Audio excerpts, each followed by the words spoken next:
वो योग की ऊंचाइयां और ज्ञान की गहराइयां, वो योग की ऊंचाइयां और ज्ञान की गहराइयां तुमने सिखाई मम्मा, है प्रेरणा हमारी। वो धारनाएं तेरी और पालना वो तेरी, जिसने भी है पाई करे वंदना तुम्हारी। वो योग की ऊंचाइयां और ज्ञान की गहराइयां।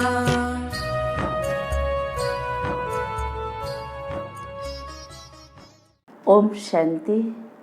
हम सबकी प्राण से भी प्यारी मीठी मम्मा अंतर्मुखता के गहन गुफा में विराजमान होते भी सुख स्वरूप कल्याणकारी आत्मा थी। मम्मा सदा ही अपने को भ्रुकुटी के बीच एक ज्योति प्रकाश के रूप में विराजमान हो जाती थी। अंतर्मुखता को इतना सुंदर जीवन में लाई जो आत्मा के हर गुण को चलते जीवन में हर पल कर्म करते हुए, संपर्क में आते हुए व्यवहार में लाती थी। तो अंतर्मुखी बनना, मुख का भी साइलेंस, मन का भी साइलेंस, अर्थात मन में चंचलता ना हो, बुद्धि में प्रश्न ना हो, निश्चिंत आत्मा हो, बाबा के ऊपर अटल निश्चय हो और कर्मयोगी के रूप में कर्म करे। कितना सुंदर डिसिप्लिन, कितना सुंदर लाभदायक, आनंददायक ईश्वरीय नियम। मम्मा ने मस्त होके मुरली सुनती थी और उसको व्यवहार में सहज रीति में लाते हुए अन्य को प्रदान करती थी। तो उनके जीवन में जो सदा खुशी का आधार है,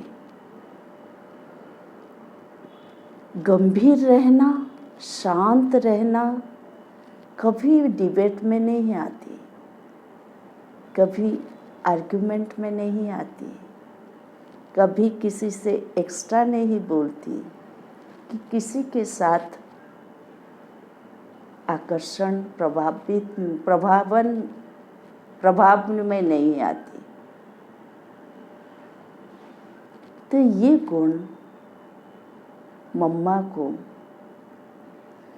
छोटे आयु में भी, उनसे बड़े भी थे यज्ञ में, छोटे भी थे। छोटे तो मम्मा को मम्मा के रूप में स्वीकार करना सहज हो सकता है, लेकिन आयु में बड़े जो थे दादियाँ, वो भी मम्मा को मम्मा के रूप में स्वीकार करते थे।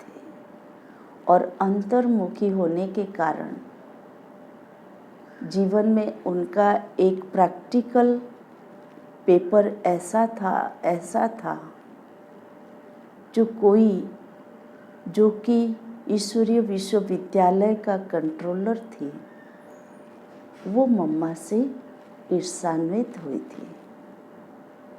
कारण कुछ और था, क्योंकि मम्मा को उसने कोर्स किया था। तो मम्मा का पोस्ट बड़ा होने से उसको वो ईर्ष्या, तो वो ईर्ष्या का रूप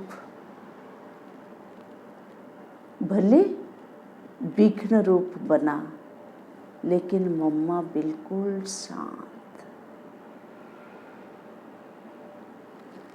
तो आध्यात्मिक जीवन में दूरांदेशी होना, चुप रहना, समाने की शक्ति धारण करना, सहन शक्ति धारण करना, तो ये अंतर्मुखता शक्तियों का खान है। जब मम्मा साइलेंट नेचर के कारण गंभीरता से उसको हासिल की, इसीलिए सदा संतुष्ट, सदा सुखी रहे। ओम शांति।